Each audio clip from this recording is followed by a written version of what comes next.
again and welcome to Ready to Love episode 10, and this is called what is it, the Meet the Homies, or as Morgan says, a wife me please. So we're going to talk about it. My name is Deborah. I'm doing the Ready to Love recap review on all these dates, all these Meet the Homies segments, and I'm going to take them one by one, y'all, so we can talk about them. And definitely feel free to drop down in the comments and tell me what you think about what I said and what you thought when you was watching the episode. I love the conversation. So let's get into it. So first of all, they started off in the men's lounge. All the men showed up. I think we're down to the final, what I mean, is it like 5 guys or something? And you know what, I'm gonna tell you, all the men look good. All the men are in shape. They looking good. They showing up in their Sunday best.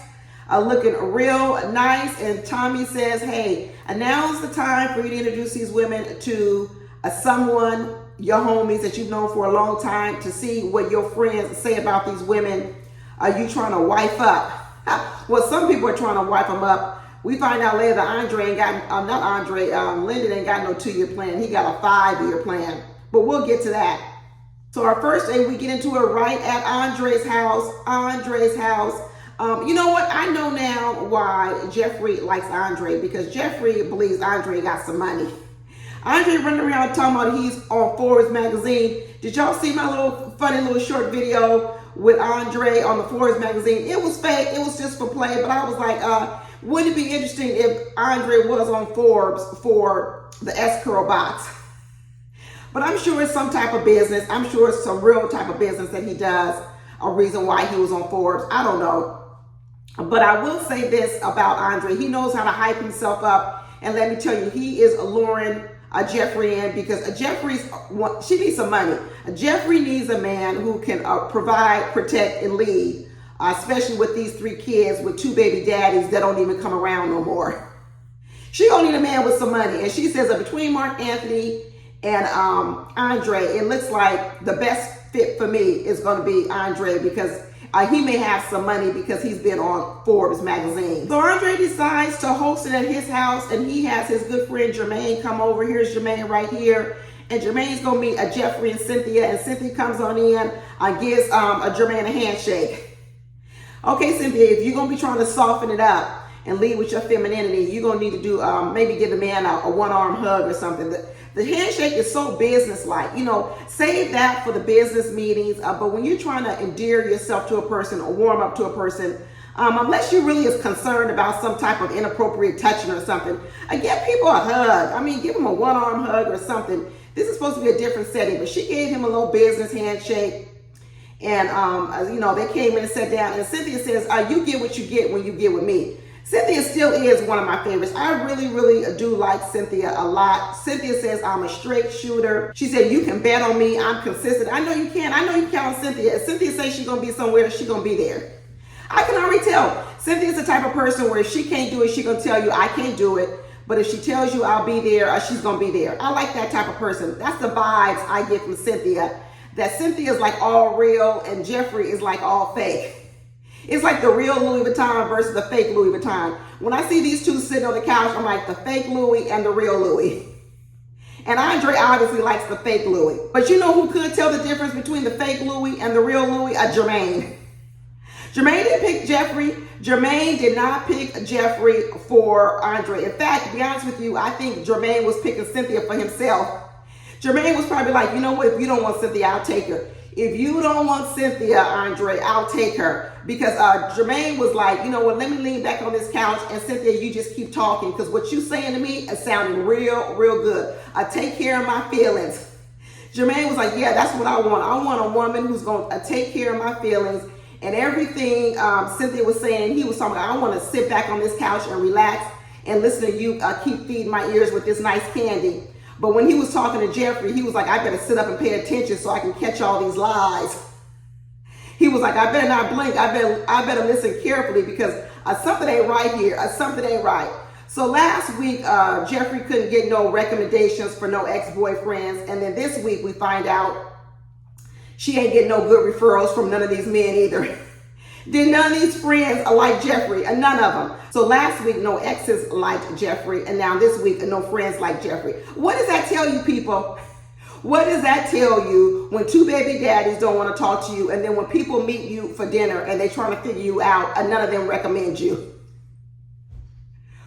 Woo, the only people Jeffrey has fooled are a few of these being on the show because she's able to talk to them and get in their heads. I'm telling you, don't get fooled by the Jeffries of the world. Don't get fooled by them. But Jeffrey showed up in her stretch pants, her yoga pants. She gonna wear some yoga pants. Jeffrey is gonna wear some stretch yoga pants. I think it's pretty much probably 80-90% of her wardrobe in her closet. Go back and look at the tape. I'm telling you, 9 out of 10, Jeffrey is wearing some yoga pants. So Jermaine lets us know that Andre in the past, he's dated women with kids. So that's pretty good. So the fact that he's used to dating women with kids does see how he may not be frightened too much with Jeffrey's children, except when Jeffrey's children talk back to him, because we know Andre don't like nobody talking back to him. We saw what happened last week with James. That didn't go well. So I sure hope Jeffrey's kids are a mild mannered like her, a mild and meek.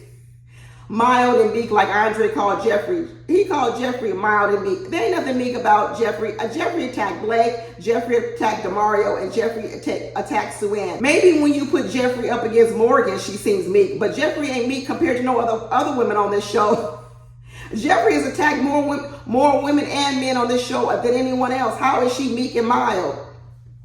I tell you, but anyway, let me keep going. But Andre said, he gets attached to children. The children get attached to Andre. I'm sure he is, because probably the children probably think, he's like some caricature from the 80s. Because he does come out, the way he dresses and looks, I bet kids really do like him, because he's something to look at. He probably is funny. They probably just sit and laugh at his jokes and his caricature and everything. I can see it. I really can see Andre getting along with kids very well. But Cynthia said, Andre still said he wants kids. And Cynthia's like, I can give you 2 more kids and a dog. I can push out some more babies. But Jeffrey wasn't opening her mouth. Jeffrey ain't giving him no more kids. Jeffrey says, I'm done. 3 kids and I'm done. But Jeffrey said, she's a very spiritual person. She puts God first in her life. What's the order, Jeffrey? Is it your kids first, then God, then the kids? What is it? Because it seems like she switches up the order depending on what situation she's in. Jeffrey's a professional liar, you guys. She really knows how to lie very well. But you know what? I guess not too well, because everybody saw through it. I'm seeing through it. Lots of you are seeing through it. And then these men on this show saw through it, because she didn't get no recommendation. She did not get a recommendation at all. And Andre was mad at the end of this. He was mad because he really wanted the man to choose Cynthia. But don't worry, because you ain't going to choose Cynthia, Andre. But your friend Jermaine, he is going to be dropping down in Cynthia's DMs. I guarantee it. Jermaine was asking the ladies, he was interviewing like this was a job interview. Like he was interviewing for, like, I don't know, the CEO of the Forbes man's life. I don't know. There was some real interview questions. He kind of went hard in on the ladies. But anyway, he was asking, what's the difference between your number 1 and your number 2? And they were saying, it's quite a bit difference between the 2 people. And then Jeffrey came up with her new greatest hits line, saying, in the past, she's been very picky with a long list. I thought you never had nobody you ever dated, Jeffrey. I thought the only 2 men you ever dated in your life were your 2 exes. That's why you didn't have anyone to bring to meet the exes last week, right? No one said you had to bring your ex baby daddies. We just said to bring an ex. And according to you were so virtuous, you didn't have any exes to bring. But now we find out that you really do have some exes out here, because you were running around with a list and you were very picky. And but none of the men were great for you. Well, then I don't know, where's the list? Where are the people from the list that you dated? That's what I told you. Jeffrey's alive. Just like none of these men didn't want to recommend her. None of the people on the list that she's dated in the past would recommend her. And she was like, I'm not bringing you on the show to mess up my lies. But then afterwards, after the ladies left, and Andre sat there with his friend Jermaine and said, what you think? What you think of the ladies? Who do you choose? And he said, I think Cynthia's the better fit. Andre was like, yeah, but she answered that question too quickly, too assertively, too aggressive. It sounded like it was rehearsed. Andre can't handle no Cynthia. Andre can't handle anyone that's not going to do anything but pump him up, just like Jeffrey is. But the problem is Jeffrey's lying and she's being fake and phony. So it ain't going to work for long, Andre. But they made for each other. They are made for each other, because actually they're kind of alike when they both exaggerate their worth. Andre acts like he's a multi-million-dollar person here on Forbes magazine. And Jeffrey walking around acting like she's a meek and mild and Mother Teresa. Good luck to him. Good luck to him. If it turns out to be real love, I'm happy for them. Maybe I send them a gift on Amazon or something like that. So good luck to him. But look, geez Louise, people, this was ridiculous. But then we're going to move on to the next date, next meet the homies. And you had Mark Anthony and he had his friend. His name was Mark too, but I think they call him something else. Mark Anthony said he's known him for 15 years. I was like, okay, come on in. I want to see who Mark Anthony hangs around. What do his friends look like? What do they think about these two ladies? And once again, he got to meet Jeffrey and he got to meet Mercedes. And at the end of this day, Jeffrey still didn't get no recommendations. Once again, Jeffrey didn't get no recommendations. And it was Mark Anthony's friend who had to point out to him, man, this woman got 3 kids. How the heck you and her gonna form a life with her 3 kids? Are you really ready for that? And Mark Anthony over here talking about, well, I really gotta figure it out. I really gotta know. Ooh. Mark Anthony's so confused. He gets so confused. Last week I sat over here and said, I really don't even know if Mark Anthony is that much into Mercedes. I really don't know. I don't know if he is. Of course, Mercedes is a better fit for him than Jeffrey is. But if Mercedes just walked in on her own and was just around on her own, would Mark Anthony really choose Mercedes? I'm not convinced, people. I'm hopeful. I really do hope so, because I actually like Mercedes and I would want her to be happy. And according to Mercedes, she was like, there was never no number 1 or number 2. Mark Anthony was always my number 1. There really was no one ever in Mercedes' book. She running around here with Anthony. We're going to talk about that day. But Anthony ain't in no running with Mercedes. Mercedes used Anthony and everyone else just to stay on the show so she could continue to have a shot at Mark Anthony. And Mark Anthony here running around squeezing on the waist of Jeffrey. I don't know. Is this like one of these MILF things? You know how that acronym MILF, Mothers I Like to F? Is that what's going on with Mark Anthony and Jeffrey? Is this just like some type of fetish? Some type of I don't know, a dream or something to be with an older woman? Because I know Jeffrey says she's not older than Mark Anthony by that much, but she's older by quite a bit. Because a lot of y'all dropped down in my DMs last week and said the math ain't math, and I was agreeing with you. I said, you know what, you're right. The math ain't mathing, because she said she was with her ex-man for 13 years and she hasn't seen him for 6 years. That means that's 19 years. But she told us she had a son that was 13 years old. We were like, well, how old was you when you had the kid? 12 or 13? Her math ain't math. And Jeffrey's got to be in her late 30s. So yeah, she's an older woman for Mark Anthony. So maybe this is a MILF situation. But they were talking about, you know, if the friend was asking, how do you resolve a conflict? Because I think we're finding out that Mark Anthony likes conflict. Because you know what? He said it about himself last week. He said he was stubborn and he doesn't listen. That's what he said last week. And then his friend said, well, it's good that you know how to resolve conflict, because this guy over here, he's going to be in it. So now we find out that Mark Anthony's argumentative. He actually kind of alluded to about himself, and now his friend is saying it. And Mercedes was like, well, if we get in arguments, you're going to need to leave me alone for a while. I'm going to need to go in my corner for a little bit. And then Jeffrey said it's all about communication. Girl, Jeffrey liked to fight too. Jeffrey and Mark Anthony will not get along because Jeffrey likes to fight too. She's been fighting everybody on the show. And if Mark Anthony says he likes to fight too, they would make a horrible couple. And then his friend was like, well, what's your red flags? What's your red flags? And Jeffrey says, because I overthink situations. Mark Anthony has told me I overthink. It's called overplotting. That's a nice way. That's a euphemism saying overthinking. It's a good way of saying manipulative. Because when you're trying to manipulate somebody, you got to really think it out. Jeffrey overthinks stuff because she's got to think about what she's going to do next, because she's actually finding out a way of how can I manipulate you? How can I turn this situation around? And she's calculating. That's what it is. Overthinking is a word to say she's calculating. And that's what Jeffrey is. She's very calculating. I got to calculate what lie I'm going to tell so I can get the outcome that I want. That's what overthinking looks like. And Mercedes, Mercedes hit the nail on the head when she says, you know, I gotta stop being so much of a homie. Boom, there it is. That's the same thing I said last week when I said why I didn't think Mark Anthony was that much into Mercedes. Because although they were giving friend vibes and they were having good conversations about that whole pilot stuff, like I want to be a pilot, you want to be a pilot, we both want to be the pilots.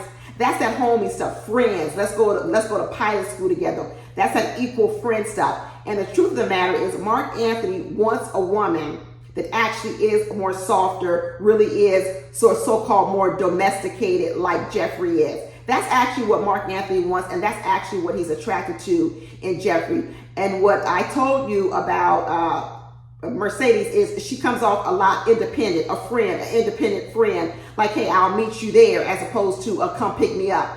You know, she's capable, she's independent. It's a lot of things. And although Mark Anthony likes her maybe as a friend, he doesn't get those warm or fuzzy vibes like he wants to take care of her. And that's what she's alluding to when she says she's giving off homey vibes. She's fun, outgoing, and I mean, you know, but she does need to exude a little bit more of that energy that Jeffrey exudes. I'm telling you. That's why I know Jeffrey has calculated this over the years to set these traps for men. It doesn't mean she's not on to something. She's definitely on to something. And Mercedes actually does need to get a little bit more of that in her whole dating cycle, her whole dating program and profile. She does. But she picked up on that. She actually picked up on what is it about Mark Anthony that draws him to Jeffrey where she's different. And I believe that is the difference. Homie versus I want to take care of you. That is a big difference. And you know, Jeffrey said one of the things that made her nervous also about being with Mark Anthony was because Mark Anthony doesn't have any kids. And Jeffrey says the last guy that she was with broke her heart. Remember, Jeffrey told us the whole story of her last guy. Maybe, we don't even know. She didn't tell us so many lies, but we don't know if the last guy was, she talking about the father of her child. And at the time she was with him, she made sure, she told us that she gifted him his first child, which tells you that he's had children after her. So she said her last child is only 2 years old, and that she gifted this man his first child, which means he's already had additional children. I picked up on that last week. I think I forgot to say it. But she said she probably should have never gotten with him because at the time he didn't even have any kids. So now, he broke her heart, and now she's afraid to get with Mark Anthony too. You really think Jeffrey is going to be having some more kids with another baby daddy? Do you think Jeffrey's really going to run around here and have, another fourth or fifth child with 3 baby daddies? She ain't going to do that. She ain't going to do it for Mark Anthony, and she's not going to do it for Andre. Jeffrey out here playing games. She out here playing games. Jeffrey don't want no more kids. She's going to end up telling him later on, I can't have any kids because of this chronic disease I have. She's going to come up with something. But in the end, the friend chose Mercedes. It said Mercedes was more like the women that Mark Anthony normally dates, fun, bubbly, outgoing, more relative to what they kind of do. Yeah, young, not in their late 30s. And then Mark Anthony over here talking about, I'm real confused. He ain't confused. He don't even have no option no more because Jeffrey has made the choice for Mark Anthony. Jeffrey's not choosing Mark Anthony. Mark Anthony, you don't even have a choice anymore. You don't have anything to do but to go to Mercedes. Jeffrey has kicked Mark Anthony to the curb. Jeffrey's done with Mark Anthony. Mark Anthony is a medical lab tech. I'm not saying that he don't have no good job, but Jeffrey needs a way more money than a medical lab technician. She's trying to go for that Forbes money. Forbes money, honey. That's what she's going for. So Mark Anthony, you don't even have a choice. You better go with Mercedes and Mercedes only. And now we're moving on to the next date, the next Meet the Homies, and it was a Lyndon and a Morgan. And Lyndon, of course, doesn't have any connection but Morgan. So he don't have no choice. But once that friend got a hold of Morgan, what was his friend's name? I forget his friend's name. His friend's name was Troy. Once Troy heard the story of the nair in the hair, and Lyndon said, well, do you think that's a little red flag or a big red flag? He said the flag is as big as the size of a football field. I think he might have said more than one football field. Come on, Lyndon. That is a serious red flag. That is a criminal offense, actually. If it ain't a red flag, it's definitely a criminal offense. But Morgan didn't make the situation any better. She is like an unreformed inmate because she's over here talking about she has no regrets. She basically incriminated herself, said she thought about it. She planned it out. She even Googled it.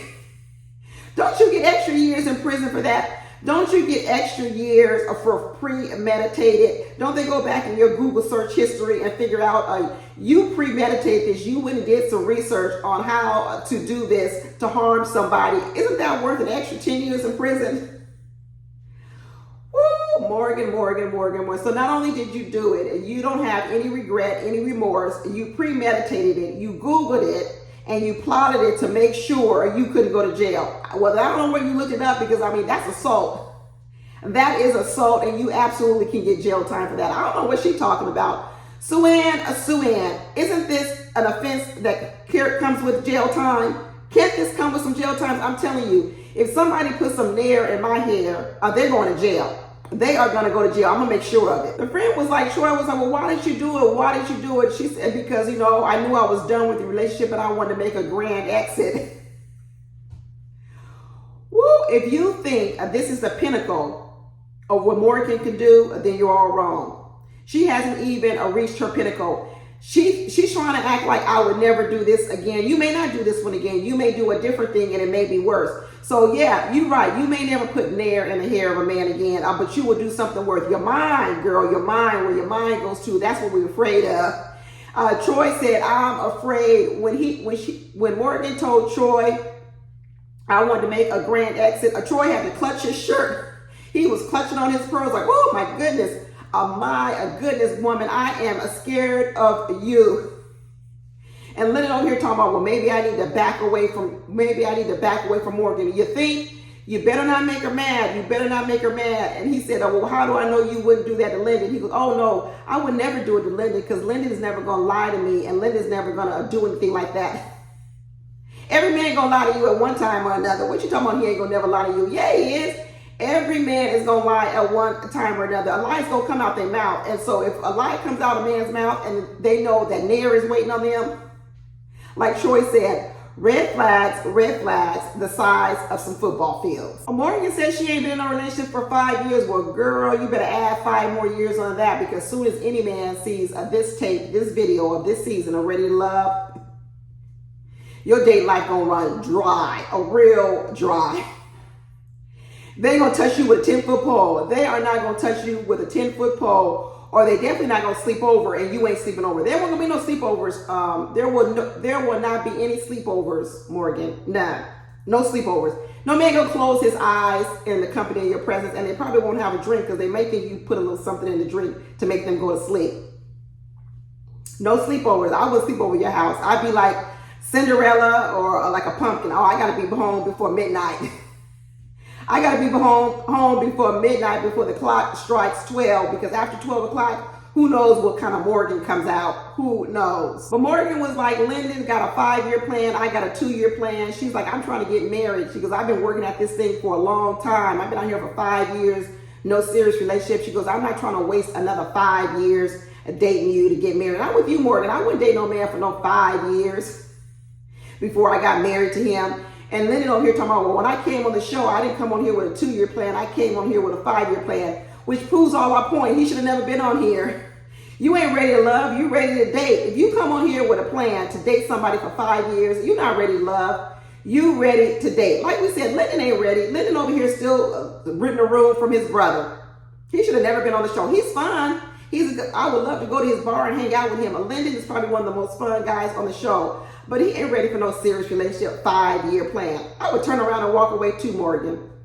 I would too. 5 years? Please, I'm out of here. Bye. And then the next thing we move on to was Blake with his friend LaShawn. And now this is the woman I thought Blake was more be interested in. When I was saying that Seaon's not Blake's type, this woman here sitting in front of him, this friend that he's been friends with for a long time, LaShawn, this is who I think Blake likes to date normally.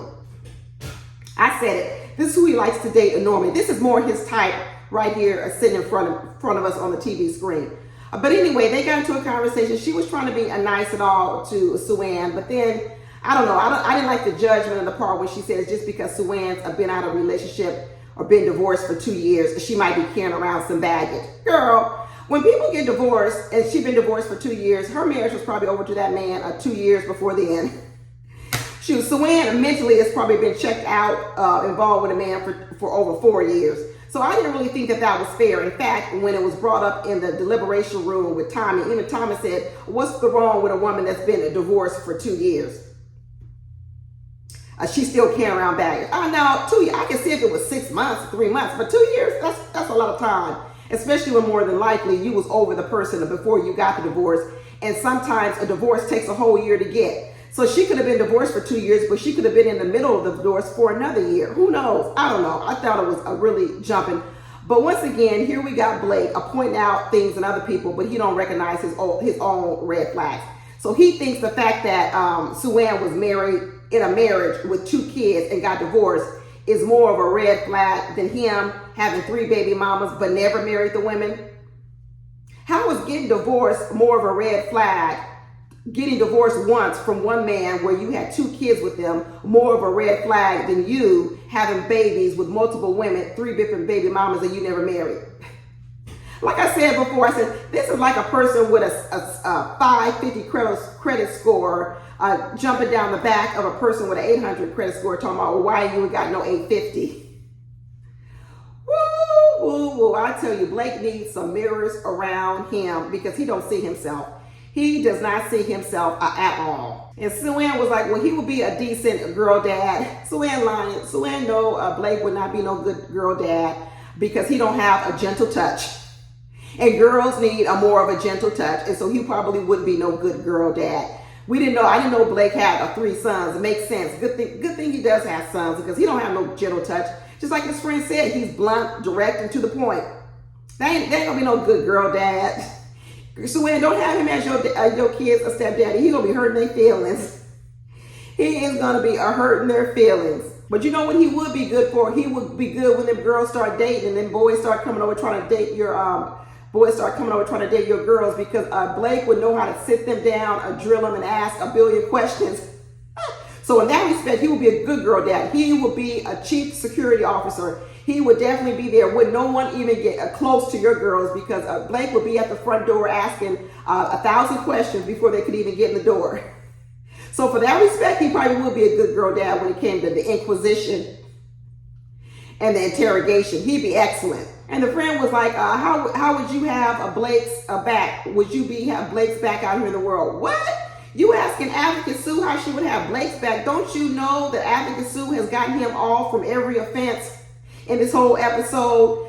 He came in here ready for a trial, conviction, a sentence to prison for life, and Seaon has gotten him off. The fact that he's even sitting here right now, even talking to you, is a testimony to how much Seaon had his back. Girl, you asking the wrong question. The question should be, how has Blake had Seaon's back? Because Seaon has been a stellar advocate. If it wasn't for Seaon, Blake wouldn't even be here. What you talking about? Even the producers, as much as they like Blake and they want to save Blake because Blake was good for TV, they still needed somebody to go along and fight for him in the deliberation room, and that was Seaon. Seaon, what are you talking about? Would you have a Blake's back? Girl, she has done enough. She has done more than enough. But Blake over here talking about, I hadn't thought about that with Suzanne. That might be a trigger because she's a divorced woman.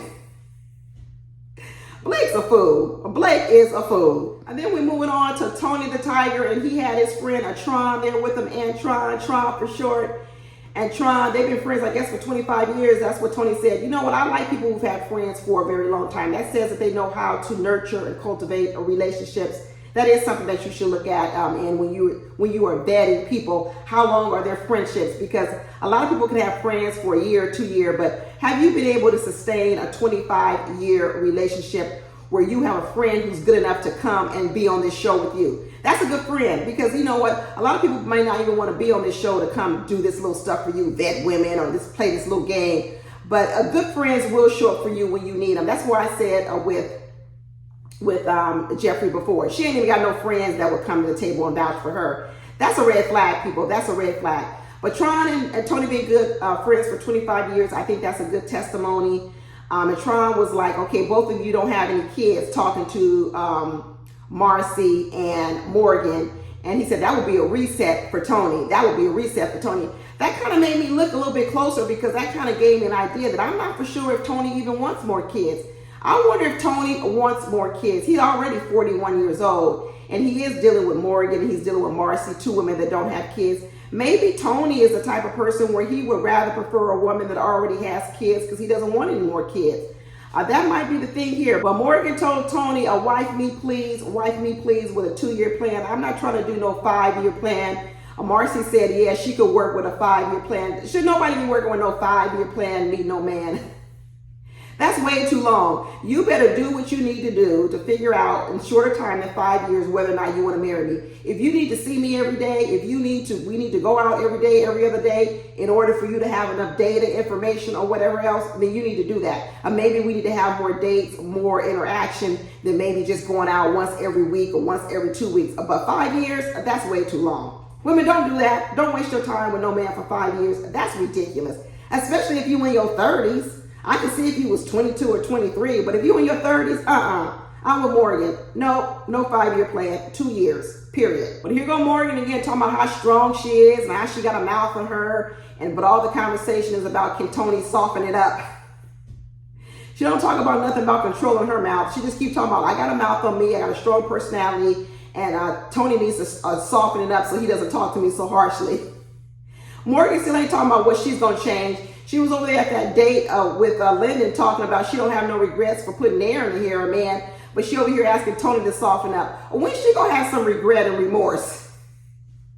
Morgan out here doing the same old thing. She don't have no regret, no remorse. She not trying to change her game plan one bit. She over here trying to figure out how Tony can soften it up so he don't come too hard at her. Girl, Morgan.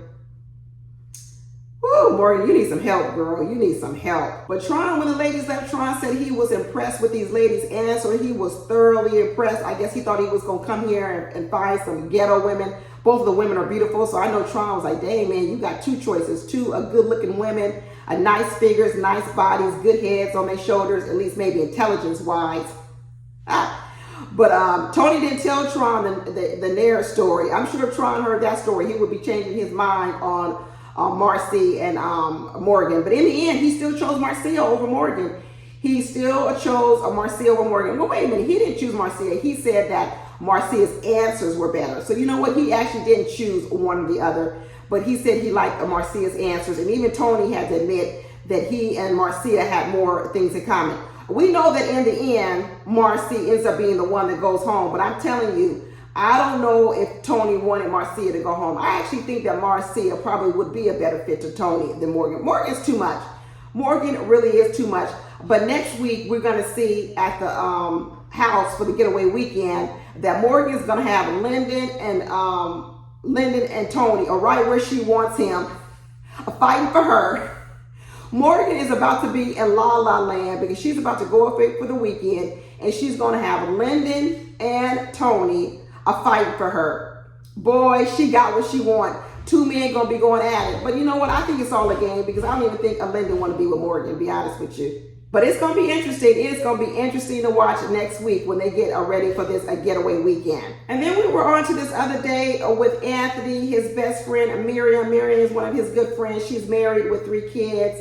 And she said, okay, let me come in here and vet these other women, which is going to be Cynthia, Seaon, and Mercedes. And the truth of the matter is, Mercedes not interested in Anthony one bit. She keeps trying to quiet quit. You know, that's a new term out here where you don't really quit. You just stop working. That's what Mercedes is doing with Anthony. She just really stops working, waiting for you to fire her. But she ain't doing no work. Mercedes doesn't know. She says she's been saying it 50 million times. I'm not the right fit for Anthony, but Anthony don't seem to get it. Mercedes been trying to quit for a long time. She keeps saying in her confessionals and everything, you know, hey, I don't think I'm the right fit for Anthony. I'm not trying to be the stepmama to your child. You really don't fit with me. But she tries to say it nicely, but Anthony doesn't get it. Anthony, I think, really likes Mercedes because every time she talks, Anthony just giggles. Anthony likes Mercedes, but Mercedes is not trying to be with Anthony. Anthony was just someone to vote for her so she could stay over here and work out her time so she could be with Mark Anthony. We know what it is. We know exactly what it is. But Anthony got a nice house. I wonder if that was his house they were showing in the clips. His house is nice. Is that how they say it? His house was really nice. I still think the best fit is going to be for Anthony and Cynthia because Cynthia is a straight shooter. And I don't think that I think Anthony and Cynthia could get along well. I really do think they could get along well. I don't know if I see any like chemistry though, like sexual energy, sexual chemistry. That's what I don't get from Cynthia and Anthony. I really don't get any sexual chemistry for them. So I'm telling you, maybe Cynthia need to go over there with Andre's friend Jermaine. That's who she probably need to call and be with, because that man he wanted to pounce on Cynthia. He wanted to pounce on Cynthia. But Seaon came up in here attacking Anthony. I was like, dang, Seaon, you ain't got to come in here like that. We know you don't want Anthony. I don't even know why Seaon was here because she needs a vote too. She needs a vote too. But Anthony was like, I'm done with Seaon. I am done with Seaon coming up in here playing not advocate Sue, but devil advocate. Seaon was up here not being the advocate. She was being the devil's advocate this time because she was pointing out everything that's wrong with Anthony. And Anthony was like, I don't like this. I'm tired of going around the mulberry bush with Seaon. I said what I said, and if you don't believe it, then don't believe it. That's your fault, Anthony. You should never even invited her to the luncheon. Because like Seaon said, I don't even know why I'm here, because you've actually never told me you even like me. You never even told me you like me, Anthony, so why am I even here? So finally, Anthony says, I like you, Seaon. I like you. Too late. We all the way on episode 10. Seaon's like, we're on episode 10, and you just now telling me you like me? But Seaon didn't have to come in there and blow up Anthony's spot like that.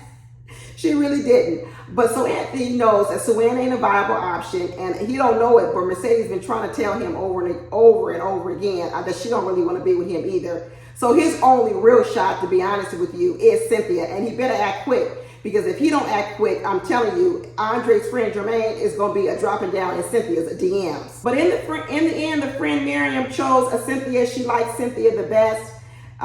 Good for you, Miriam. Miriam got a good eye, because Miriam could tell that Mercedes was not interested in Anthony. So honestly, your only real choice, Anthony, is Cynthia.